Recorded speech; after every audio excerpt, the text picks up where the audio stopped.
Porsche builder पुत्र दुहेरी बळी प्रकरण आणि ड्रग्ज प्रकरणाचे पडसाद आज विधानसभेमध्ये सुद्धा उमटलेत। लक्षवेधी उपस्थित करत विरोधकांनी या प्रकरणी प्रश्न विचारले। पोर्शे आणि ड्रग्ज प्रकरणामध्ये फडणवीसांनी सभागृहामध्ये निवेदन दिले।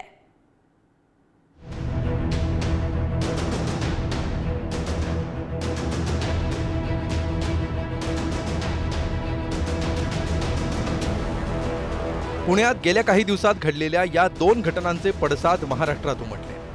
पोर्शे बिल्डर पुत्र दुहेरी बळी प्रकरणात बिल्डर पुत्राला वाचवण्यासाठी राजकीय नेत्यांनी प्रयत्न केल्याचे तसंच आरोपीला व्हीआयपी ट्रीटमेंट दिल्याचे आरोप झाले। या प्रकरणातील अल्पवयीन आरोपीला बाल हक्क न्यायालयानं निबंध लिहिण्याची दिलेली शिक्षा, त्यानंतर मिळालेला जामीन यावरूनही वाद झाला। 2 दिवसांपूर्वी या अल्पवयीन आरोपीची मुंबई उच्च न्यायालयानं जामिनावर मुक्तता करून त्याचा ताबा आत्याकडे दिला। विधानसभेत या प्रकरणी विरोधकांनी प्रश्न उपस्थित केले, त्यावर देवेंद्र फडणवीसांनी सविस्तर निवेदन सादर केले। अल्पवयीन आरोपीला अटक केल्यानंतर लागलीच त्याची वैद्यकीय चाचणी झाली नाही आणि सदोष मनुष्यवधाचा गुन्हा अधिकाऱ्यांच्या सांगण्यावरून दाखल झाल्याच्या त्रुटी त्यांनी सांगितल्या। पोलीस ठाण्याकडून श्रीमंतचा मुलगा म्हणून संरक्षण दिले व पोलीस ठाण्यात त्याला सँडविच, बर्गर आणि बिर्याणी दिली गेली, ही अत्यंत दुर्दैवी बाब आहे। आणि अध्यक्ष महोदय, ही सगळी घटना जी आहे ही संतापजनक आहे।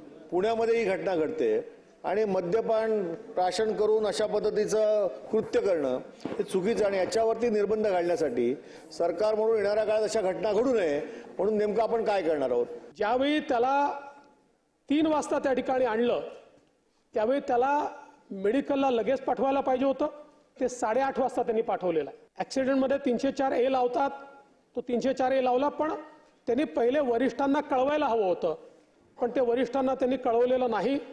वरिष्ठांनी आल्यानंतर तो 304A चा 304 केलेला आहे आणि तो त्याच वेळी केलेला आहे। याचा सगळा रेकॉर्ड हा केस डायरीमध्ये आहे आणि म्हणून आपली ड्युटी नीट केली नाही या आधारावर त्यांना त्या ठिकाणी सस्पेंड केलेला आहे। पोर्शे प्रकरणामध्ये राजकीय हस्तक्षेप झाला का यावरही फडणवीसांनी नकारार्थी उत्तर दिले। ह्या पोलीस स्टेशनला किंवा कमिशनरला कुठल्या मंत्र्याचे आणि कुठल्या आमदारांनी टावरेवरती तसेच पोलीस स्टेशनवरती दबाव आणले होते, कॉल रेकॉर्ड्स आहेत। अमितेश कुमार यांनी स्वतः इंटरव्ह्यू दिलेले आहेत। तर आपण या सभागृहाला आणि या सभागृहाद्वारे महाराष्ट्राला ही माहिती द्यावी की कोणी त्या पोलीस स्टेशनला आणि कलेक्टर आपला पोलीस आयुक्तांना या गुन्ह्यासंबंधी फोन केले होते। पोलीस आयुक्तांना किंवा पोलीस स्टेशनला कुठल्याही मंत्र्याने फोन केलेला नाही। हे निश्चित आहे की जेव्हा ही घटना घडली स्थानिक आमदार हे पोलीस स्टेशनला गेले होते। त्यांनी स्वतः ते आपल्या इंटरव्ह्यूमध्ये सांगितलेलं आहे। त्यांनी सांगितलं आहे की मी त्या कंपनीतच काम करायचो, त्यांच्या वडिलांनी मला सांगितलं, मी गेलो त्या ठिकाणी CCTVचा रेकॉर्ड आहे। ते पोचल्यानंतर जवळपास 35 मिनिटांनी PI तिथे पोचले। त्यानंतर 15 मिनिटं त्या ठिकाणी ते PI कडनं त्यांनी PIशी चर्चा केली, PI कडनं त्या संदर्भात सगळी माहिती घेतली आणि त्यानंतर ते तिथनं निघून गेलेले आहेत। याच्या व्यतिरिक्त कोणीही दबाव आणलेला नाही, कोणाचाही फोन रेकॉर्ड नाही। तर ड्रग्ज प्रकरणाचा उल्लेख करत विरोधी पक्षनेते विजय वडेट्टीवारांनी अनधिकृत बारकडून 2.5 ते 5 लाख हप्ते देण्यात येत असल्याचा आरोप केलाय। या प्रकरणी पोलीस आयुक्तांवर कारवाई का होत नाही असा सवालही वडेट्टीवारांनी उपस्थित केला। तर या संपूर्ण प्रकरणात पुण्याच्या पोलिसांनी तातडीनं कारवाई केल्याचं गृहमंत्री देवेंद्र फडणवीसांनी सांगितलंय। मात्र तरीही विरोधी पक्षनेत्यांनी केलेल्या आरोपांची चौकशी करू असं फडणवीस म्हणाले। 450 त्या ठिकाणी ओपन टेरेस हॉटेल आहे।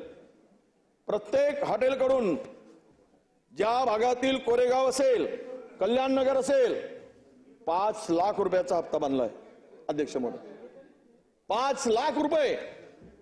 आणि छोटी मोठी जे काही हॉटेल आहेत त्याच्यात आउटस्कट्सला 75 ते 2.5 लाख रुपये घेतले जातात अध्यक्ष महोदय। आणि पबचा दर तर पहिल्यांदा 5 लाख रुपये।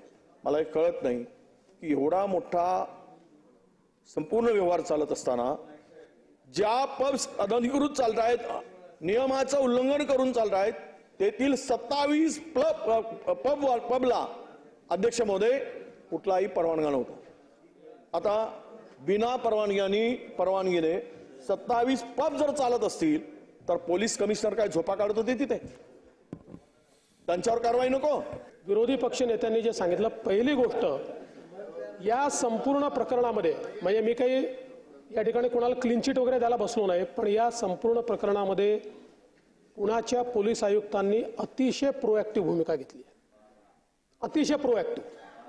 आणि कुठलाही तसूभरही याच्यामध्ये एकही इंडिकेशन असं नाही की ज्याच्यामध्ये त्यांच्यावर कारवाईची आवश्यकता आहे. पोलिसांनी कारवाई केलेली आहे. सन्माननीय विरोधी पक्ष नेत्यांनी जी माहिती दिली आहे ती माहिती सत्य मानून त्याच्यावरही चौकशी केली जाईल. पुणेकरांच्या जिव्हाळ्याच्या या दोन्ही प्रकरणात सरकारनं गांभीर्यानं लक्ष देण्याची गरज व्यक्त करण्यात आली आहे.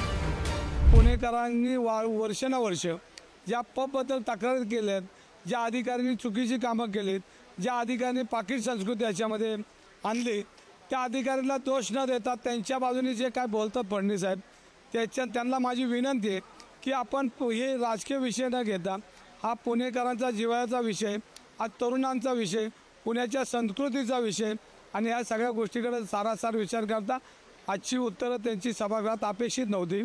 आणि ही अशी जर उत्तर देणार असतील तर पुणेकरांनी यांच्याकडनं काय बोध घ्यायचा, पुणेकरांनी यांच्याकडनं काय अपेक्षा ठेवायची, हा प्रश्न माझ्यासारख्या सर्वसामान्य कार्यकर्त्याला पडलेला आहे. दरम्यान पुण्यातल्या ड्रग्ज प्रकरणामध्ये 3 ड्रग पेडलर्सना पुणे पोलिसांनी अटक केली आहे.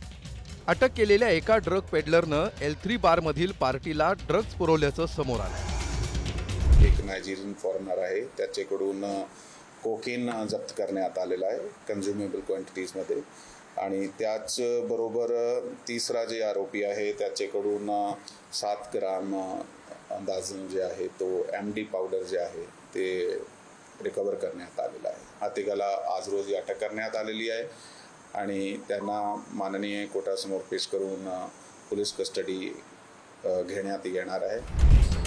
तर पोर्शे कार प्रकरणात अटकेत असलेल्या अग्रवाल बाप लेकांच्या जामिनावर सोमवारी सुनावणी होणार आहे. अग्रवाल बाप लेकाच्या जामिनाला सरकारी वकिलांनी विरोध केलाय. हे दोघं सुटल्यास साक्षीदारांवर दबाव आणू शकतात किंवा परदेशात पळून जाऊ शकतात, असा सरकारी वकिलांचा युक्तिवाद आहे. तर याच प्रकरणातील ससून रुग्णालयातील ब्लड रिपोर्ट फेरफार प्रकरणी अटकेत असलेल्या डॉक्टर अजय तावरेच्या जामीन अर्जावर देखील सोमवारी सुनावणी होणार आहे. ब्युरो रिपोर्ट, पुढारी न्यूज, मुंबई.